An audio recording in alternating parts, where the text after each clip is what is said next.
So if we take the Flight 77 as just an example of the chaos and lack of reaction, it kind of tells the story of the other ones too. First of all, according to Robert Mueller, the head of the FBI, this terrorist operation must have been in the planning for months and years. Well, you've only got to go on the internet to find out what NORAD does when it is told a plane has been hijacked or lost communication with the ground. So you are these highly trained terrorists, and your intention is to hit the Pentagon. Your plane is taking off from Washington. The Pentagon is in Washington. So what you do, even though knowing what NORAD's reaction system is, you fly the bloody plane, or allow it to be flown, right out into the Midwest, like 40 minutes an hour out. Then you hijack it, and you fly the sodding thing all the way back. Yeah, that makes sense to me. And even then, even when you've hijacked it that far out and come in, there is no reaction from the military that makes any difference to the outcome at all.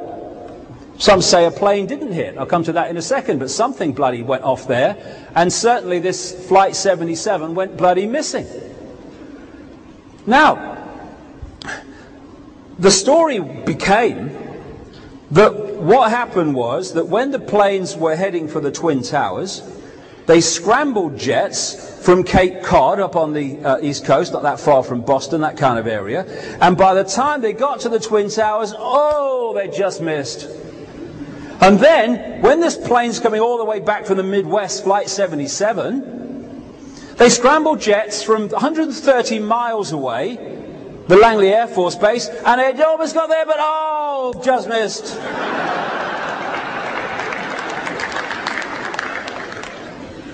I've got a question.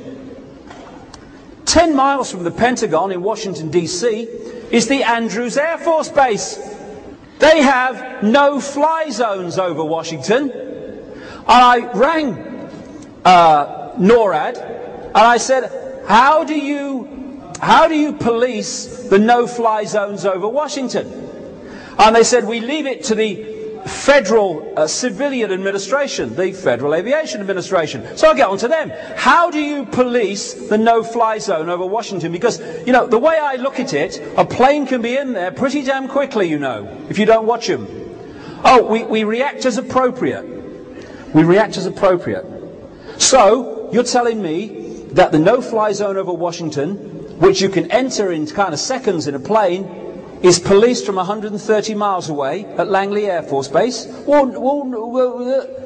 It's policed from here. The Andrews Air Force Base, 10 miles down the road from the Pentagon. By the time they're off the runway, they're looking at the bloody place. No reaction from the Andrews Air Force Base to a plane coming in to hit the Pentagon. And even as the mainstream newspapers reported, immediately after the Pentagon was hit, planes, they said, were scrambled from the Andrews Air Force Base to protect the airspace over Washington. Well, what were they doing before? You know, was it, lunch go on a bit or what? Ridiculous. They were not scrambled because they weren't meant to. DC Air National Guard, the Capitol's Guardians, own website.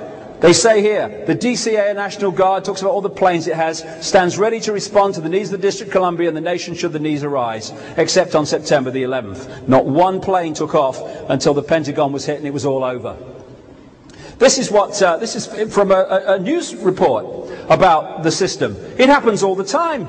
When a small plane recently entered the 23-mile restricted ring around the US Capitol, 2 F-16 interceptors were immediately launched from Andrews Air Force Base, just 10 miles away. In a similar episode, a pair of F-16 Fighting Falcons on a 15-minute strip alert were airborne from Andrews just 11 minutes after being notified by NORAD that a Cessna was straying towards the White House. Jumbo jet? Nah, won't bother, mate.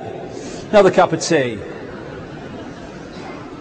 Now, the 9/11 Commission, which the Bush administration fought so hard to stop, but eventually they couldn't, so they put a guy in who's going to come up with the right stuff, they said that NORAD mistakenly sent jets assigned to guard the nation's capital to positions over the Atlantic Ocean. Ooh, what are they doing? I thought Washington was the capital of Bermuda, mate. That's why I sent them there. It's all bollocks. An order by Dick Cheney to shoot down hijacked planes did not reach pilots until 30 minutes after Flight 93 crashed. What do they send? Carrier pigeon? It's a nonsense because it's hiding the truth of what happened. It's why they lie to us. People say, why do Bush and Blair lie so much? I said, they don't lie so much. They lie all the time. They have to, because they are constructing the movie version of events to hide what's really happening. Therefore, they have to lie all the time. The 9/11 Commission said that FAA controllers lost track of Flight 77 for 36 minutes because of a glitch in the radar system. It was all going wrong that day, wasn't it? They were slow to react and there was confusion about what they do. Well, not on any other day. This is what the hijack regulations say. You get them off the internet. The NORAD escort service will be requested by the FAA hijack coordinator by direct contact with the Pentagon Command Center. If you are in doubt that a situation constitutes an emergency or potential emergency, handle it as though it was an emergency. There's no confusion there. That's what it says. That's not what they did. Now, this whole story about launching jets, that wasn't even said at the time. A few days after 9/11, a guy called General Richard Myers, who was the acting head of the Joint Chiefs of Staff, the top uniformed soldier in the American military, was asked if planes were launched before the Pentagon was hit. And he said, to the best of my knowledge, to the best of your knowledge, days later, have you not asked? To the best of my knowledge, no planes were scrambled until after the Pentagon was hit. Now, that's immediately sounded so stupid that they wouldn't react in any way. But by September the 15th, they were still saying publicly that no planes were scrambled until the Pentagon was hit. It was only on September the 19th, 8 days after 9/11, that they issued a press release from NORAD saying, actually, we did launch jets from Cape Cod and Langley Air Force Base, confirming a CBS Dan Rather report of many days earlier.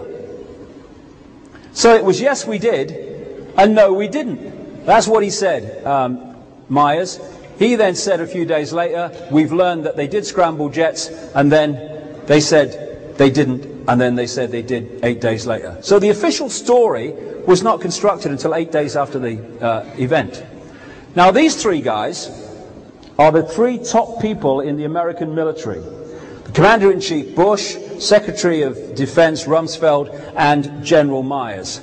It's very interesting about their stories of what happened that day. First of all, where was Bush? He was down at a school in Florida. And I was in a bar in Bermuda after I'd spoken there, just after 9/11. I was watching CNN live. And I saw Bush stand up and say, at a town meeting, as they call it, a public meeting with obviously selected guests, as usual. And he was asked by a little boy called Jordan what he was doing on that 9/11 day. And he said, well, Jordan, he said, I was at a school. He said, and I was, just before I went into the classroom, he said, I was looking at the television, he said, and I saw this plane hit the World Trade Center. And he said, this is word for word, he said, and I thought, what a terrible pilot. That's what he said.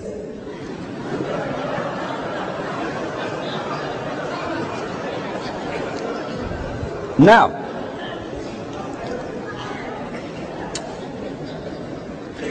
the first plane was not shown on live television, only the second one.